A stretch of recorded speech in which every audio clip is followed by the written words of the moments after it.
Today on the show, you and I discuss why it was wrong for Scarlett Johansson to be shamed out of her role in the movie Rub and Tug, and why it could be a matter of life or death. Can't you see? Everyone! They're here already! You're next! Let's go! Welcome to the future, where the glass is half full and you'll need new glasses, where you'll be jumping from conclusions. The past is annulled, and a new future is born! Never before in history has so much meant so little to so many. AD on the radio. So today on the show, I'm going to tell you why it was wrong that Scarlett Johansson was shamed out of appearing in that movie, starring in that movie, Rub and Tug, which was to be basically Hollywood's first trans studio film. There's angry people sharpening up their Twitter accounts as we speak. But let me tell you, this is not coming from a place of equality. This is not coming from a place of equal opportunity. This is not coming from any place other than wanting to save human lives. This is a matter of life and death. And we'll discuss why Scarlett Johansson being shamed out of her role in Rub and Tug is a matter of life and death in a little bit. Feel free to weigh in when we get there. At ADSXE is where you can find me on Twitter and Instagram, or you can email me, ad@iheartradio.com. First, though, I want to tell you a story about how, well, I got a very distorted view of the world back in the day when I was a kid. I led a rather charmed life. I'll be the first to admit it. From the ages of, 16 or so, till the time when I was about 21, I led a decidedly charmed life.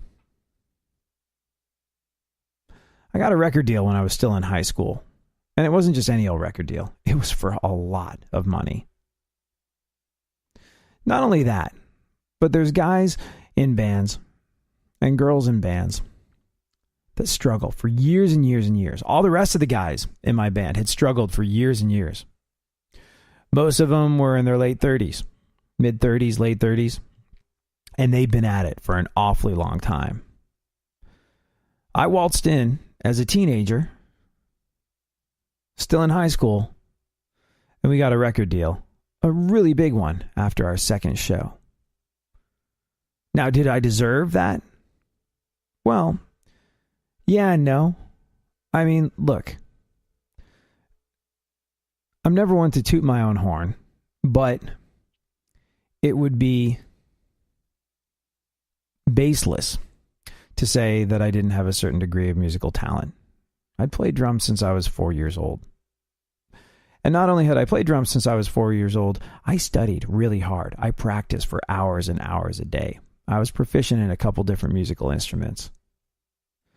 I had, I think, probably a certain amount of natural talent. My mom's a classical cellist. I don't know how much talent is handed down genetically speaking, but, if that's a thing, I had the genetic talent gun aimed directly at my head. So I've been at it for a long time. I've been working really, really hard to become a proficient musician. And not only that, beyond the practice and whatnot, I hustled. I mean, I really wanted to make music. I basically wanted to leave school and make music for a living. That's what I wanted to do. My goal was to avoid graduation. I came back for graduation, but I wanted to be a professional musician, and I wanted to do it yesterday. When I was 16 and working toward a record deal, I kind of felt like, year 15 was wasted. Wasted, I tell you, wasted. And like I said, I was not without talent. And I put in a lot of hard work to develop that talent. To the point where it not only resulted in a record deal, it also resulted in a scholarship to New England Conservatory of Music, really good music school. Now, you offer a teenage kid the choice between a dorm room and a tour bus. I guarantee you, and I guarantee you this from personal experience, that teenage kid is going to take the tour bus every single time. So my classical musician mom was more than a little chagrined when I bailed on my formal music education, studying jazz and classical percussion at New England Conservatory of Music. The point I'm trying to make is I had a lot of talent that I'd worked really hard to develop, and I was a really, really good musician at a very young age. And I thought it was just natural and acceptable and expected when me being the natural, talented musician that had worked really hard for many years to develop that talent, I thought it was, well, the way the world worked when a record label, after our second show in this band I wound up screaming in, walked up to us and handed us the better part of $1 million. Like I said, I had a bit of a charmed life early on, and that really messed me up in the years to come.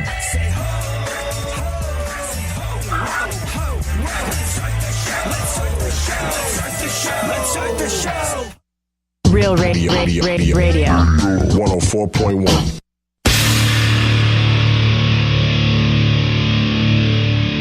Where the left and right come together for fundamental truths. AD on the radio, on Twitter at ADSXE. So like I said, I had a bit of a charmed life when I was a kid, and that sort of messed me up for several years afterwards. I was this guy that was, and I mean, look, I had a reasonable amount of musical talent, but my parents gave me a drum kit when I was 4, and I practiced for hours and hours and hours every single day. And I worked really hard to become a proficient musician. I worked really hard to do music well, to the point where I got a scholarship to New England Conservatory of Music. And not only that, this band I started screaming in as kind of a goof, well, we got signed after our second show.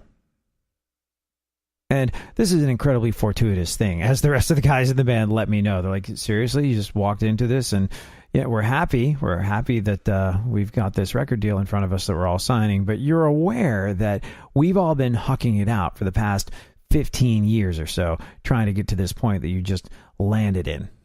I was like, well, you know, I work really hard. I'm trying. And that was the thing. That was the great misconception. Did I have talent? Yeah.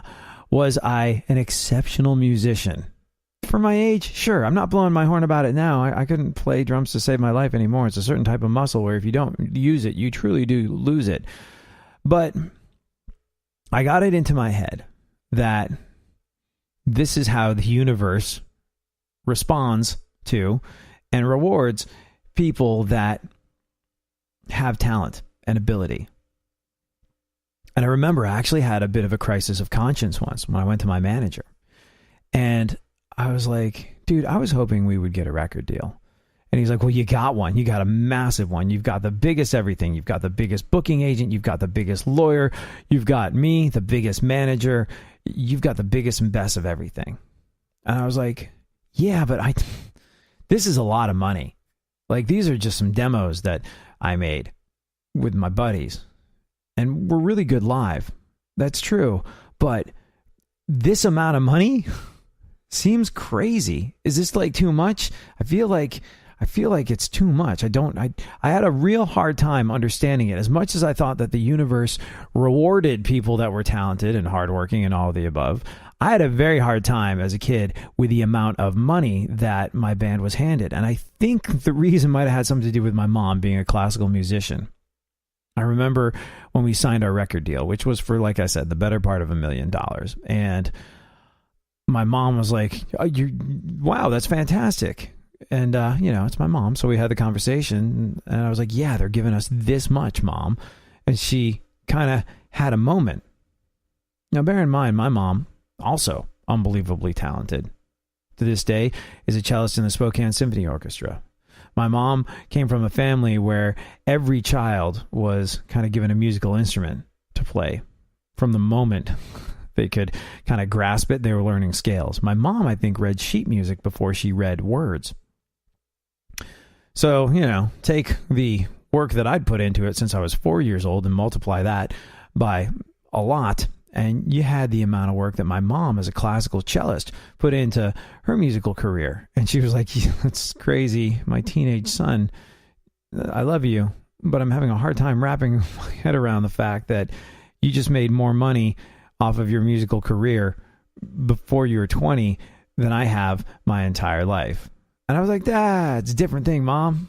Gotta be a rock star. The economics are different. But I did have cause for pause. And so I went to my manager and I was just like, this is a lot of money. I don't know if I'm comfortable with it. I don't know if this makes sense. Tell me this makes sense. Help me understand this. How am I, being handed this massive check? It was kind of sort of more than my young mind could comprehend. And my manager was like, this is peanuts compared to what you're going to be handed when your record comes out and starts to sell and you start to do well. None of which ever really happened, by the way. We did okay. We had a decent run. We could pack out houses all over the country, and that was great. But the immortal rock superstardom never really sort of landed on us. We were managed and signed by all the same people that looked after Korn and Limp Bizkit and Linkin Park back in the day. And needless to say, we're the one band out of that bunch that did not sell 10 million records, but we had a good time. We had some fun. But I remember having a hard time with the amount of money we were given, and my manager was like, you deserve every penny of this. You created something out of thin freaking air that the market has decided is worth this much. And so, in a weird kind of way, in a damaging kind of way, I got it linked up in my head that if you are talented and creative, the world sort of, recognizes that and responds to it with rather large checks. In no way, shape, or form is this true. It involves so much hustle, so much hard work, so much determination to get where you're going. And I learned that the rather hard way. A year later, I delivered a pizza to the multi-million-dollar recording facility that I'd recorded my album in. Because we were between albums and we were between labels. Our record label got dissolved. We got told to bring the tour bus back short order. And the advance money, even though it started off as an amount of money I thought would never run out, ran out. So for, a few months between record deal number 1 and record deal number 2, I had to do some things like deliver pizzas to the multi-million recording facility where I'd made my album a year and a half earlier. And that taught me how the world actually works. That the world doesn't just respond because you happen to be good at what you do. It involves a whole lot more. Which brings me to the situation with Scarlett Johansson and Rub and Tug next.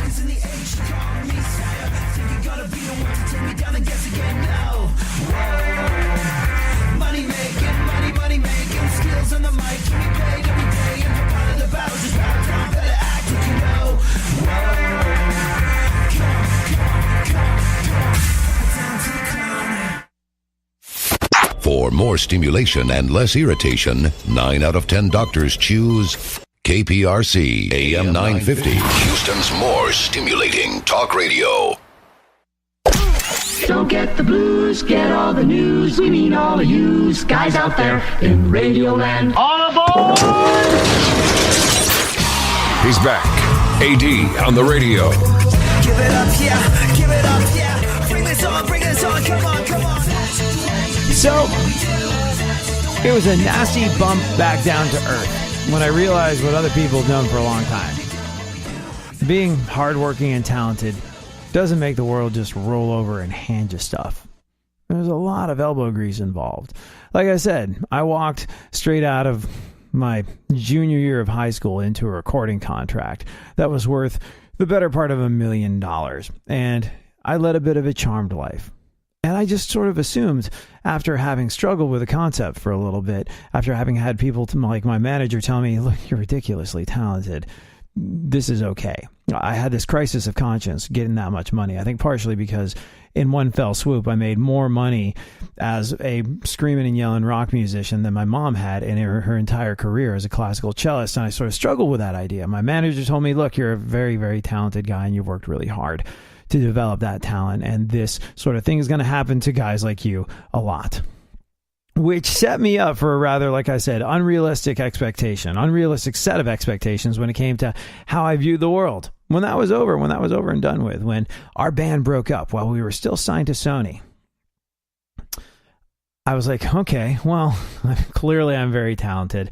I'll just sort of be talented and expect another $1 million check any second now. No, not even a little bit. Not even close. To scale the lofty heights of radio that I've achieved today, note the errant sarcasm in my voice, took years and years. I think I've been doing radio 14 years now, and it took the better part of a year to break a door down and get a chance to get on the air doing one crappy overnight shift. And I only sort of really kind of got there into that crappy overnight shift because of my band, because my boss, the guy that first hired me, played my old band on his old radio station. So it kind of got my foot in the door and allowed me to skip a couple of steps where I didn't have to hand out koozies in front of cell phone stores the way a lot of other people trying to break into radio would have to. I led a charmed life. I got to go straight to being on the air. One lousy overnight shift a week. And kind of have spent the last, 15 or so years weaseling my way up. And there's been a lot of weaseling involved. There's been a lot of 365 days of the year being on the air, not going on vacation. There's been a lot of you work on your birthday, you work on Christmas, you work on Thanksgiving, you work on New Year's Day. You work when everybody else is on vacation, and that's just what you're going to have to do to get where you're going. I was told that I was allowed to be on the air because of the amount of talent that I so clearly had. But did that talent manifest itself into something special and different for me without 15 years of hard work? No. Do I do okay now? Yeah, I do all right. Do I have a lot of listeners? Yeah, I do. And that's awesome. That's really, really cool. But it was hard won, and it's hard won every single day.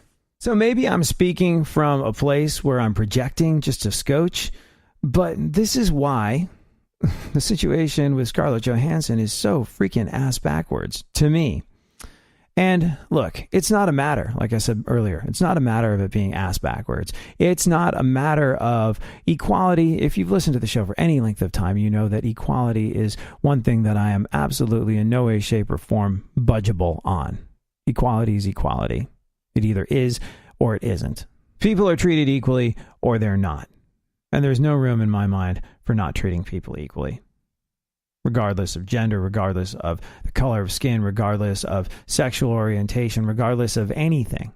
There is no reason on God's green earth or anywhere else for treating someone as less than equal. But this doesn't really have to do with equality. To me, this is about life and death. This is a giant missed opportunity to change hearts and minds. We found out a little while ago that Scarlett Johansson was going to be starring in a massage parlor movie called Rub and Tug. Scarlett Johansson was going to be in this massage parlor movie called Rub and Tug. Sadly, not as erotic as the title made it sound. It's based on the true story of a guy called Dante Tex Gill, who ran several mafia-protected massage parlors in Pittsburgh in the 70s and 80s. She was also known for dressing like a man and for apparently having relationships with women.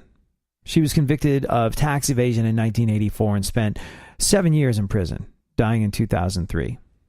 Looked, by the way, nothing like Scarlett Johansson. So that's what we found out.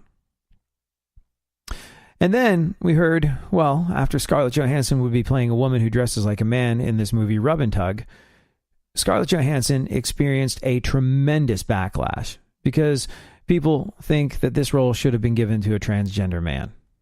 The real-life character that she was playing was born Jean Marie Gill, but she dressed like a man and she was commonly known as Dante Tex Gill. Dante Tex Gill's obituary reported that he insisted he was a man and that he might have even undergone the initial stages of a sex change to appear masculine.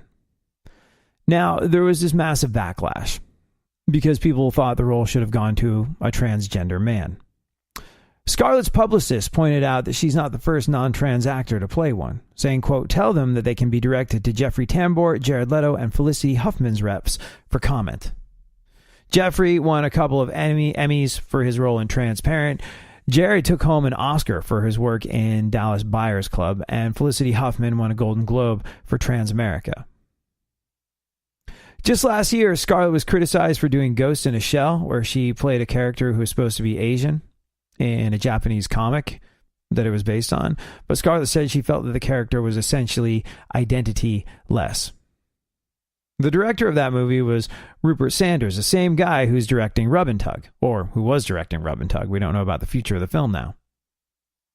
After all that chaos, it was kind of hard to believe that he and Scarlett never considered that some people might find this to be controversial too. And look, there's no need to rehash this particular debate. It's a complete rabbit hole. And it is completely safe to say that if there was more diversity in Hollywood, there would be fewer freakouts over individual casting choices. But eventually, the backlash grew and grew and grew. And Scarlett Johansson saw that there was no way to win in the court of public opinion on this one. And she gave into the backlash,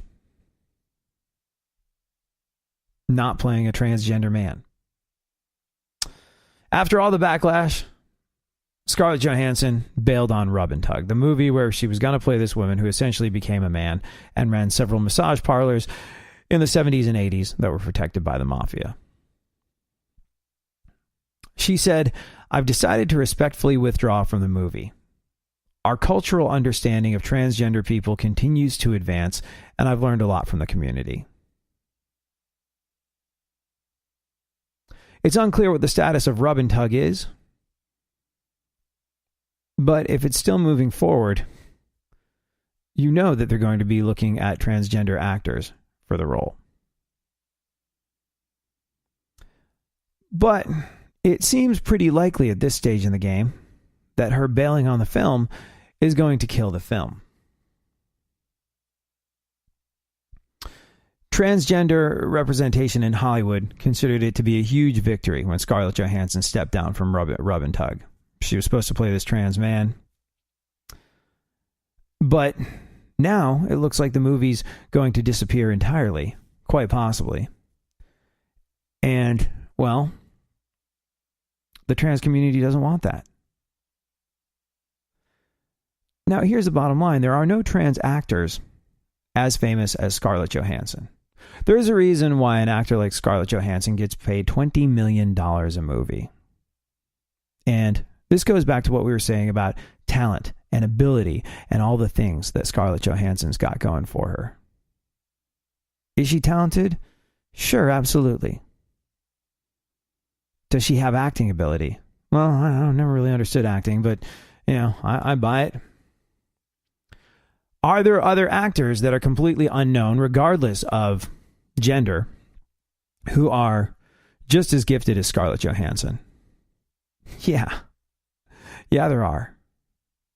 Are they being asked to headline movies? No, they're not. There's plenty of people that are just as talented, just as hardworking, just as easy to look at, just as all the things that make up the movie star ingredients that Scarlett Johansson has.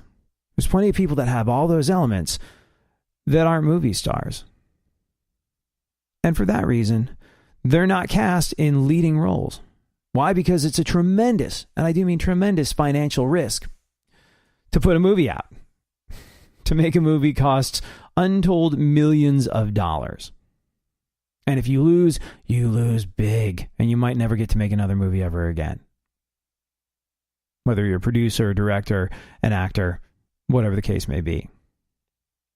So when you find someone who, through various different sets of circumstances, like Scarlett Johansson has gotten to the point where she could star in a movie and people feel their investment is safe, well, that's sort of a rare thing. There's a reason people get paid $20 million to do a movie. Is it because they are 20 million times better than other people that are not? No. But for whatever reason, the movie-going public that buys tickets and goes to films has decided that is a person I will go see star in a movie. It's your ability to carry a film. It's your ability to be the star of a film and know that you're in it will put asses in seats and get people to spend their hard-earned money going to see whatever the hell movie you're in. So bottom line, it's economics. And does this mean there's not a trans actor that is completely capable of playing the role, maybe even better than Scarlett Johansson? No, it doesn't. there probably is a trans actor who would make a lot more sense from a specifically narrative-based point of view to play this character. But is there another actor that can pack him in the way Scarlett Johansson can? Is there another actor that will get people to divest themselves of their hard-earned dollars because they've got a couple different choices in entertainment for that evening when they go to the movie theater and they want to see this person in that role in that movie and that's how they're going to spend their bucks? No, not really. Now, naysayers would be quick to say there's no trans actors famous enough to carry the movie the way Scarlett Johansson can, but here's the thing. A lot of people, after claiming victory, are now saying Rub and Tug has a chance to reverse that narrative. The film is now high profile because of the controversy, regardless of who is in the role. Because of the casting controversy, there's been a whole bunch of free publicity for this movie. If the film fizzles out, which it probably will, it'll support the notion that trans movies can only get made with an A-lister attached. And so now people are saying Rub and Tug needs to happen more than ever before. And it probably won't. And that's a real shame. Now, do I absolutely understand why trans actors are going, what the hell, you're giving this role to somebody else? A trans actor should play a trans person? It makes total sense. But the economics of it do not. Look, think of the percentage of the population that can justify a $20 million salary and have their name on a marquee and make the people that are stumping up additional tens of millions of dollars, hundreds of millions of dollars to make this movie or any movie, make them feel secure in their investment. Think of the number of people that can do that. Think of the percentage of population that can command what a Scarlett Johansson can command. What do you suppose the percentage of the population is? I don't know, but it's pretty freaking epically small. Now, what is the percentage of the population that is trans? Well, I mean, look, obviously the data on this is not going to be definitive, but I think we're looking at 0.3% of the population is trans. So you take that teeny fraction of people that happen to be movie stars that can get people to spend their hard-earned money on a ticket. And then whatever math is required, you factor in the fact that 0.3% of the population is trans. And you realize that if you're trying to put a trans actor in this role, you're sort of in a lose-lose situation. Now, is there a chance that this movie, having generated the controversy and publicity that it has through this brouhaha over the last couple of weeks, could secure an unknown actor who happens to be trans and it could still do very well? Maybe. But probably not. And I got to tell you, if this movie isn't made, if this movie is not made, then it's more than just equality. There are lives on the line here.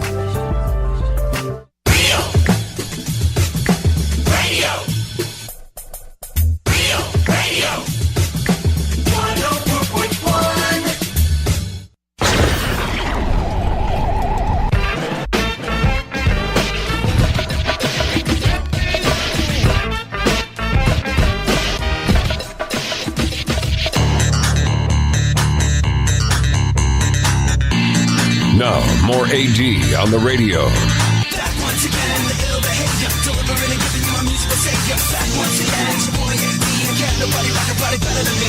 Back once again, the ill behavior, delivering and giving you a musical savior. Back once again, it's your boy AD, and can't nobody rock a body better than me. So if you've listened to the show for any length of time, you know that I am staunchly pro anything that brings trans to the forefront. And there's a very, very, very good and very specific reason for this.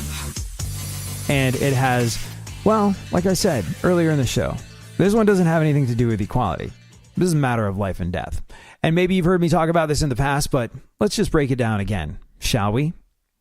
If you are a straight guy or girl, if you're a straight man or woman, with all that entails, the rate of attempted suicide think is right around 4%. 4% of the population that's straight will attempt suicide at some stage in the game. If you're gay, that number takes a significant jump up. I think we get to around 15%. If you're gay, if you're bisexual, if you're anything other than straight, with regard to your sexual orientation, the rate of attempted suicide jumps to right around 15%, I think, was the most recent number that I saw on this. Now, and this is why I am so pro the idea of anything that brings the trans experience to the forefront. If you are trans, if you are in any way, shape, or form someone who questions their gender, if you're not necessarily sure about being the gender that you are, well, the rate of attempted suicide jumps up to right around 50%. Literally half the population, literally half the transgendered population of America will at some point attempt to end their own lives. And that is unspeakably tragic. Unspeakably tragic. And it's wrong. So when a show like Supergirl includes a character that is trans or includes a character that is gay, you hear a lot of people going, "Nah, you're just virtue signaling to the liberals by, unnecessarily inserting this character into the show." Even if that's true, even if that is true, don't care. Don't care. Anything that allows a kid growing up to not question, to not go, what's going on, that normalizes this. And look, you might be one of those people that's very staunch in your belief. If you're transgender, that's a mental disorder. That's a mental disorder. That's a mental illness. AD, you can't normalize something that's a mental disorder. Well, I don't know. I'm dyslexic. I have ADD. Have anxiety. Suffered from depression for the vast majority of my life. These things are pretty normal. Even if it was a mental disorder. Even if it was a problem to be cured or treated with therapy or whatever the case may be. Does the person with that mental disorder deserve to go through life with a 50-50 chance of attempting to kill themselves because the rest of the world doesn't know what to make of them? No, they don't. If I were to tell you that I was suicidal because I was dyslexic, you'd say, that's crazy. That's not your... What? No. Hold on, let's sit down and talk about this. You can't... No. Well, it's a mental illness. Right, but, it's not your fault. It's that level of empathy, even if you do feel that way, should be on display for people. And the fact that 50% of the trans population in America will attempt to kill themselves makes this, to me, a life and death situation. Makes it a life and death situation.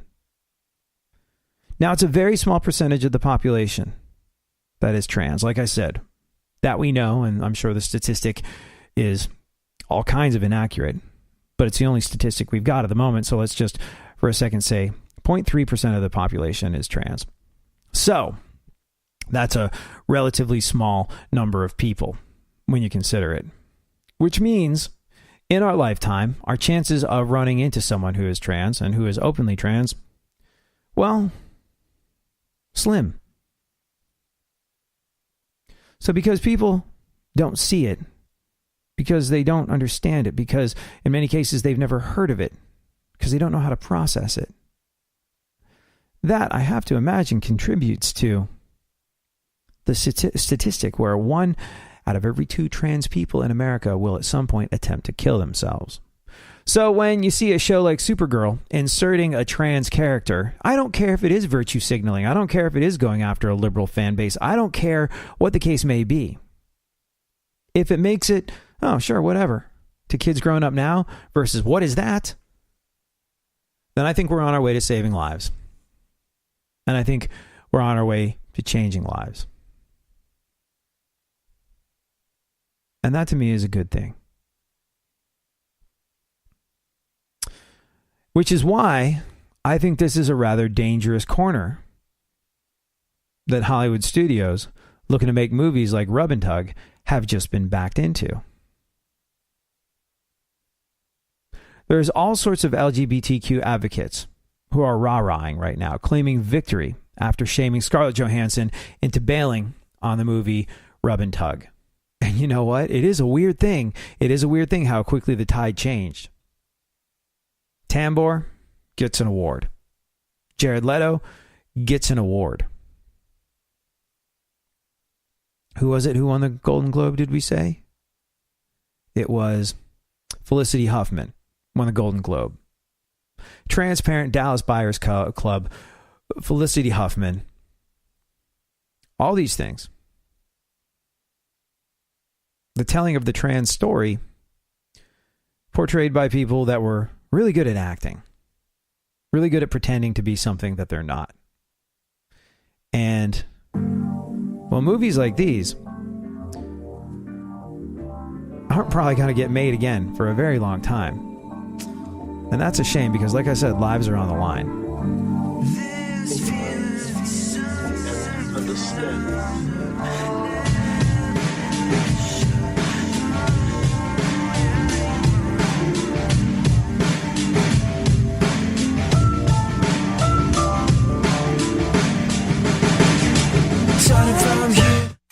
Leave the stimulation to the professionals. Everyone is so smart.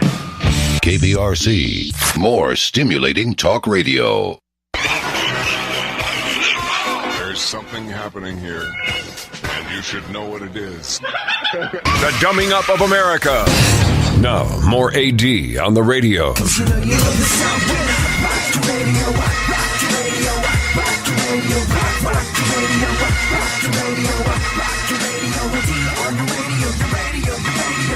So like we were saying, and man, we spent a lot of time on this, but you know what? It's important. It really is important because, like I said, it has less to do with equality and more to do with saving lives. LGBTQ advocates who are claiming a victory after Scarlett Johansson was shamed into bailing on the movie Rub and Tug, where she was playing a trans man. Claiming justice has been served, equality has been done. We can now start to get to the point where we're going to give this role to a trans actor, and that can be a trailblazing thing. I very much doubt that's going to happen. And if it does, credit where credit is due to an unbelievably daring studio. But you know what? Doesn't matter. Doesn't matter how huge this actor is. Doesn't matter how talented they are, how gifted they are, how meant to play this role they are. If this movie is made without the marquee name of Scarlett Johansson on it, it's going to go from the penthouse to the art house. The audience will shrink noticeably. Not because there's a trans actor, not because there isn't a trans actor, but because Scarlett Johansson is a humongous star that people want to go see in movies. That's why she gets paid inordinate amounts of money to do that. And people that are claiming a moral victory for the trans community after shaming Scarlett Johansson into not being allowed to pretend to be somebody else, into bailing on her role in Rub and Tug, into being part of something that told the story of someone who is, by all accounts, a bit of a trailblazer for the trans community. By forcing her to bail on this project and this movie, they've made it kind of impossible to get films like this made. Brokeback Mountain, Dallas Buyers Club. You know what? You can chuckle, you can snicker, you can do all that you want. There's low-hanging comedic fruit, I'm sure. But bottom line is, when a movie like that comes out, regardless of who is in the starring role, but not because of who's in the starring role, rather, but because of the story being told, These are important movies to us as a society because they open hearts and they open minds. And in doing this, the LGBTQ advocates who claim victory after shaming Scarlett Johansson into bailing on Rub and Tug have basically ensured that film companies know moving forward that this is a whole big mess. This is a whole big thing. Doesn't matter what your intentions are. Doesn't matter how well thought out you think you are with something like this. Doesn't matter that Jared Leto won an Oscar for a similar role. Doesn't matter that Felicity Huffman won a Golden Globe for a similar role and was lauded for her performance. Doesn't matter that Jeffrey Tambor won all those Emmys not so long ago. The tide of public opinion can turn on you, and you can be shamed into the point where you've got a giant mess. And you lose a lot of money. And you're taking a massive risk. And in doing so, I think this is a very damaging thing because essentially movie production companies will now not make this kind of film. Will not make this kind of film, or at least not with this kind of budget, not with this kind of visibility, not with this kind of massive platform with which to change hearts and minds. Normalize the idea of the trans experience and give people who are, as we were saying before, 50-50 on whether or not they're going to kill themselves, more of a fighting chance. And that's why I say people that have forced Scarlett Johansson out of this role have probably, ultimately, unwittingly, and as well-intentioned as they may have been, cost people their lives. All right, then. By the way, if you want to weigh in, please feel free to hit me up. At ADSXE is where you can find me on Twitter and Instagram, or you can email me, ad@iheartradio.com. That took up a little bit more time than maybe it was supposed to, but it was an important conversation. I'm glad you and I had it. So, for what remains of the show, let's you and I run through the events of today in our segment, My Witness News. Happy birthday to Arnold Schwarzenegger, who is now 71 years old. He's celebrating his 71st birthday this week. Forget Terminator. Now when you see him wandering naked down the street, it's because he forgot his clothes. I believe he celebrated quietly alongside his friends and his various families. Axl Rose, did you see this? Axl Rose has gone on the record saying that it's possible that there could be new music from the reunited lineup of Guns N' Roses. Oh, great. Well, fantastic. Mark your calendars for sometime in 2029. Ooh. Did you see this? You know that Beyonce song? The one that goes, better call Becky with the good hair? I don't know what it's called, but it was rather famous just because in it she was essentially addressing Jay-Z's infidelity. And everybody wondered who Becky with the good hair was. Well, Gwyneth Paltrow has gone on the record denying the rumor that she's the woman Beyonce called Becky with the good hair. Yes. Gwyneth Paltrow is officially denying this rumor that's been circulating that she's the woman Beyonce called Becky with the good hair. But she refuses to confirm or deny rumors that she's Becky with the steamed lady parts. Lindsay Lohan posted an Instagram picture of her partying with Tiffany Trump in Greece this past Friday night just gone by. To which Donald Trump replied, I recognize Lindsay, but who's the other girl? Oh, man. Oh, this is exciting. This is big news for me.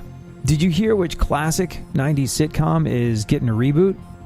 Man, if you're like me, this makes you a little bit anxious because this is one of your favorite shows growing up. And if they do it right, it's going to be amazing. And if they don't, it'll be a giant kick in our beloved childhood memories. No, it's not Friends, not Seinfeld. Sadly, it is not The Fresh Prince of Bel-Air. Although, I got to tell you, I watch The Fresh Prince of Bel-Air every single day. I DVR it, I watch it, it makes me laugh so hard every single time. And the more I watch it, the more I go, I wonder if Will Smith and Alfonso Ribeiro, is that his name? Carlton? I wonder if they know just how much joy they would bring people if they got together and did the Carlton dance just once. I know the guy that played Uncle Phil passed away, and that's a tremendous loss, and imagining the show without him. But just get together and be those characters once more. One more time. It'd make people so unbelievably happy. It really would. No, none of those shows are getting rebooted. It's Frasier. Yeah, did you hear about this? Kelsey Grammer, who played Frasier back in the day on Cheers and on Frasier, says that a Frasier reboot is in the works. Like I said, I hope they do it right, because if they do, it could work out awesome. Wow. Kelsey Grammer's made so much money playing Frasier over the years. He did it in Cheers, made all sorts of cash. He did it in Frasier, made so much loot off of that. And now when it comes back, he's going to make even more money. I'm sure that he's getting producer's credit, and he's going to get literally all the loot from the show that it happens to make. I swear. Kelsey Grammer playing Frasier, he's made almost as much money pretending to be a medical professional on television as Dr. Phil. CBS CEO Les Moonves is facing allegations of sexual misconduct. I don't know if you saw this, but yeah, CBS CEO Les Moonves is facing allegations of sexual misconduct. As a result, I believe CBS may soon have less Moonves. See what I did there? Anyways, we'll wait and see how it all plays out. A couple of high-profile types have come out and defended him staunchly, this is very different from the last time someone was Me Too'd. The court of public opinion is a little bit more balanced than maybe they were in the initial phases of stuff like this. So it'll be interesting to see how this all plays out. Did you see that Chris Hardwick has been allowed back on AMC? We'll see how that one goes, too. Anyways, we move along. Kim and Kanye's daughter, Northwest, has already booked her first modeling job with Fendi. I believe the folks over at Forbes have already decided she's a self-made millionaire. President Trump is making it easier for Americans to bring back lions that they've killed in Africa and mount their heads on walls as trophies. Yeah, President Trump is making it easier for Americans to bring back lions that they've killed in Africa. Oh, well then, go right ahead and put that stuffed lion head in your living room and save yourself the trouble of having to remind everybody that your junk is absolutely minuscule. Happy birthday to NASA. NASA turns 60 years old. Yep. NASA is now 60 years old, which explains a couple of things. Namely, why the probe they just launched is on a very important mission to find a comfy chair. Facebook, not doing so hot. Facebook lost $120 billion in value this past week just gone by. Mark Zuckerberg personally lost $16 billion. He's still just fine. But yeah, Facebook lost $120 billion in value last week, and Mark Zuckerberg personally lost $16 billion. However, I believe the Winklevoss twins said that losing $16 billion in one day was really their idea first. A library archivist in Pittsburgh reportedly stole $8 million worth of rare books. Yeah, library archivist in Pittsburgh stole $8 million worth of rare books. No word yet on what he did with the money, but considering he's a library archivist with a passion for rare books, I think it's safe to rule out take a girl on a date. Oh man, did you hear what type of crime is apparently on the rise in America? Yeah, there's a specific type of sex crime that's on the rise in America. According to cops, they're experiencing a massive spike in dealing with this sort of thing. Interestingly enough, this particular sex crime is completely legal in other parts of the world, but here, not so much. What are we talking about? Massage parlor prostitution. Yeah, according to police, massage parlor prostitution is on the rise in the good old US of A. Wow.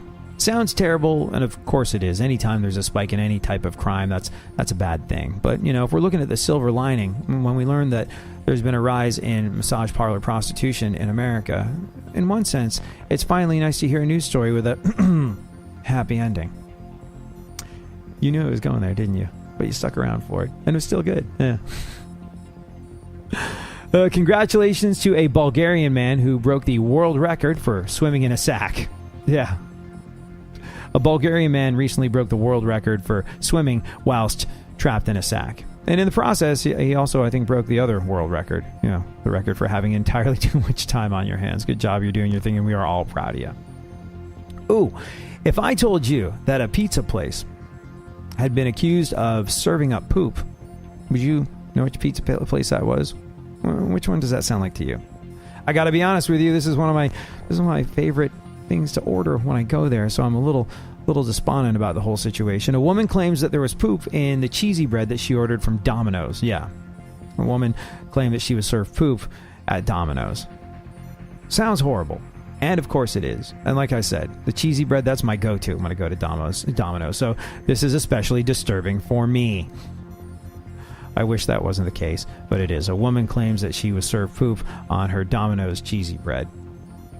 In defense of Domino's, though, they did go on the record saying that the woman, as it turns out, ordered their number 2 special. Thank you. Thank you very much. I'll be back tomorrow. We'll do this all over again. Have yourself an awesome one.